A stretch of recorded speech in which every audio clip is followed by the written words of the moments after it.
Merhaba arkadaşlar, kanalıma hoş geldiniz. Bugün sizlerle çok güzel bir model paylaşacağım. Hem çok kolay ama çok küçük bir püf noktası yüzünden birçok yapamayan arkadaşım olmuş. Bana mesaj attılar. Ben de şimdi size bu güzel modelimin nasıl yapıldığını paylaşacağım inşallah. Tığ iş tekniğiyle yapılmış bir model. Sizler de iplerinizi, tığlarınızı hazırladıysanız modelimizin yapımına başlayalım. Hemen modelimi şöyle tığımı göstereyim. 4 numara tığ kullandım. İp olarak da kar topunun ben bebe yünlü tercih ettim. Evet, bu şekilde istediğiniz renkte yapabilirsiniz. Yani rengarenk, istediğiniz kadar renk kullanabileceğiniz bir model. Şimdi birlikte modelimizin yapımına başlayalım arkadaşlar.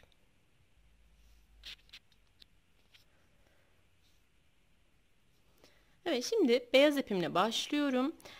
Zincir çekerek ilk sırama başlıyorum. Çok sımsıkı bir zincir çekmiyorum. Şöyle hafif gevşek çekiyorum zincirlerimi.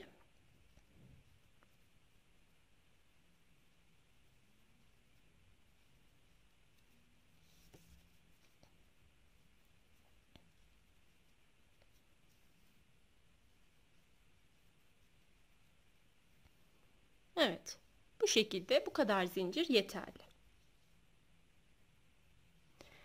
Şimdi arkadaşlar zincirimi çektikten sonra bir ve ikinci zincirimi atlıyorum. Üçüncü zincirimin üzerine battım. Bir tane ilmek aldım. Bir sonraki zincirime battım. Bir ilmek aldım. Ve üçünü bir kapattım. Bir tane zincir çektim. Şimdi sıradaki zincirime battım. Bir ilmek aldım. Bir sonrakine battım. Bir ilmek aldım. Ve üçünü birlikte kapattım. Bir sonraki zincire battım. Yine sıradaki zincirime battım ve üçünü birlikte kapattım. Evet, yine aynı şekilde sıramın sonuna kadar bakın sıradaki zincirime batıyorum. Yine bir sonrakine battım. Üçünü birlikte kapattım. Şimdi sıramın sonuna kadar aynı şekilde devam ediyorum. Bu arada bu modeli nerede kullanabilirsiniz? Bebek hırkası, bebek yeleği yapabilirsiniz. Bebek battaniyesi yapabilirsiniz. Birçok yerde bu modeli kullanabilirsiniz arkadaşlar. Bu arada kanalıma abone değilseniz, kanalıma abone olarak bana destek verirseniz ve kanalıma abone olduktan sonra zil butonunu açarak oradan tümü seçeneğini seçerseniz yeni yüklediğim videolarımdan haberdar olabilirsiniz. Evet, sıramın sonuna kadar devam ediyorum. Ayrıca sizin yorumlarınızı da bekliyorum arkadaşlar. Yorumlarınız benim için çok değerli. O şekilde sizin yorumlarınıza göre elimden geldiğince hani beğenmediğiniz şeyler olabilir, istediğiniz modeller olabilir. Elimden geldiğince fırsat buldukça yapabildiğim sürece yapmaya çalışıyorum. Evet, bakın ilk sıramızı tamamladık. Şimdi sıramın sonunda nasıl kapatıyorum? Hemen bir sonraki zincirime battım. Şöyle gevşek bir sık iğne yaptım. Sımsıkı yapmayın arkadaşlar bu modeli. Bir tane zincir çektim ve döneceğim. Bakın henüz modelim ortaya çıkmadı. Şimdi örgümün arka yüzünü çevirdim. Şimdi örgümün arka yüzünde yine aynı şeyi yapacağız. Fakat şöyle göstereyim. Asıl modelimizin önemli yeri, püf noktası burası. Burayı doğru yapmamız gerekiyor. Eğer ki hep şu derin, bakın bu iri duran yuvalara batarsak modelimiz olmuyor arkadaşlar. Bakın buraya batmıyorum. Şurada sık iğneyle tutturduğum tek bir ilmeğim var. Bu ilmeğimin şu sol boşluğundan girdim, bir ilmek çıkardım. Sonra şu yuvadan girdim. Direkt bu aradaki büyük yuvadan girdim ikincisinde ve üçünü bir kapatıp bir tane zincir çektim. Şimdi yine burada bakın şu ilmeğimin buradan giriyorum. İkincisinde büyük yuvadan giriyorum ve kapatıyorum. Bakın burada şuraya batıyorum. Şöyle elimle göstereyim ki birinciyi buraya, ikinciyi şu aradaki boşluğa batıyorum. Üçünü bir kapattım. Şuradaki bakın bir yuva oluşuyor şöyle yaptığınızda. Bu yuvaya batıyorum. ikinciyi direkt büyük olan yuvaya batıyorum. Bakın. Buraya batıyorum. Ve üçünü bir kapattım. Birini buraya yapıyorum. İkinci ilmeğimi buradan aldım ve 3 ilmeğimi birlikte kapatıp bir tane zincir çektim. Şimdi sıramın sonuna kadar aynı şekilde devam ediyorum. Hızlı geçeyim. Hemen sıramı tamamlayıp bir üst sırasını yine modelimin nasıl durduğunu görün istiyorum. Renk değiştirdiğinizde de ortaya çok güzel bir görünüm çıkıyor. O renk geçişinde. Hemen orayı da göstereceğim ben size. Bakın sıramın sonundayım. Yine hemen şöyle parmağınızı hafif açtığınızda bakın şurada bir minik yuva var. Buraya batıyorum.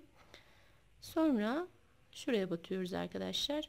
Ve üçünü bir kapattım. Bir tane zincir çektim. Şimdi sıramın sonunda hemen bu başlangıcında diyeyim. Buraya batıyorum. Sımsıkı yapmıyorum. Bir sık iğne yaptım. Şimdi ben bir sıra ördüm. Burada rengimi değiştireyim. Beyazla belki çok net bilmiyorum görünüyor mu?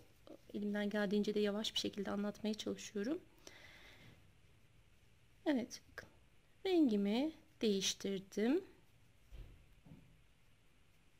Ve burada bir zincirle dönülüyor arkadaşlar. Ben şu an renk değiştirdiğimde zaten bir zincir çektiğim için burada o bir zinciri kullanmıyorum.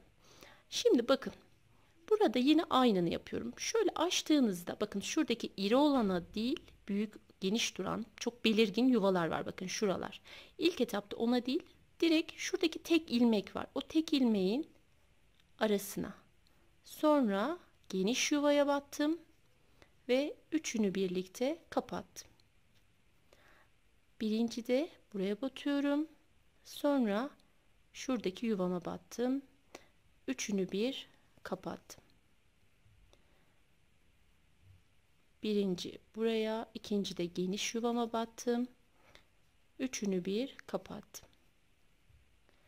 Bakın birinci de buraya batıyorum. İkinci buraya batıyorum ve üçünü bir kapattım. Şimdi sıramın sonuna kadar aynı şekilde devam ediyorum.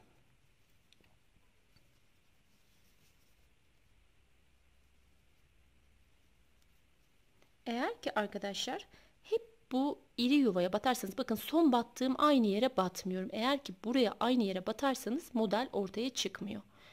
Şuraya batıyorum. Hemen bakın buraya batıyorum. İkincisinde buraya batıyorum.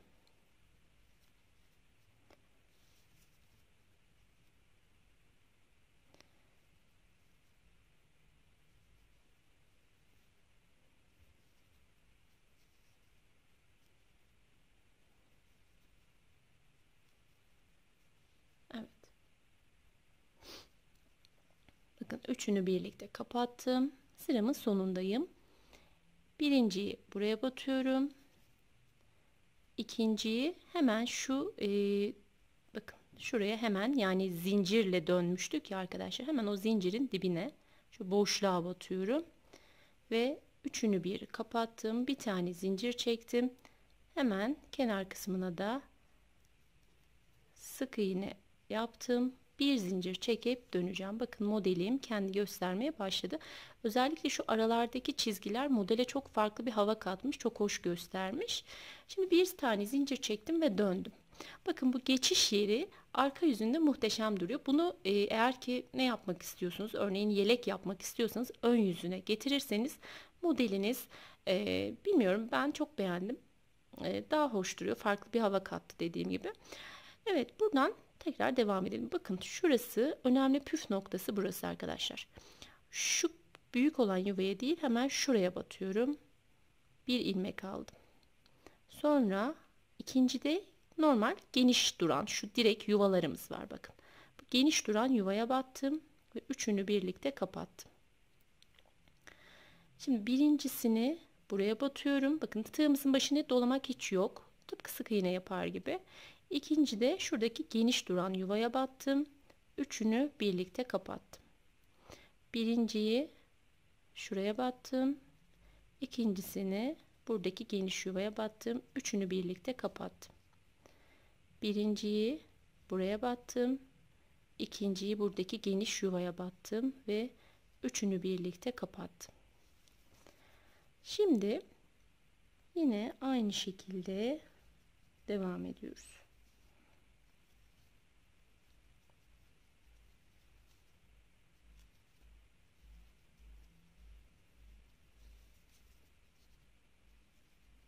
Her iki yüzü de aynı aslında. Sadece renk değiştirdiğinizde bu şekilde bir görünüm ortaya çıkıyor.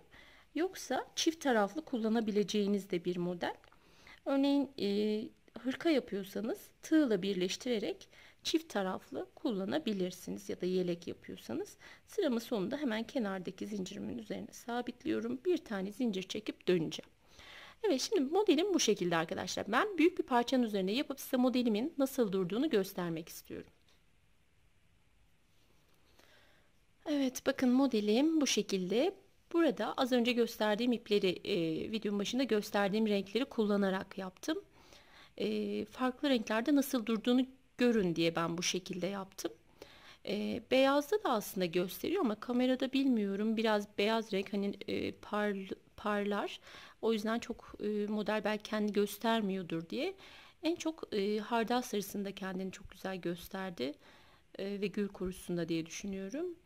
Ama beyazda da gayet hoş oldu aslında. Dediğim gibi yakından gayet belli ama kamerada bilmiyorum ne kadar belirgin duruyor. Şöyle göstereyim size modelimi. Evet. Bakın.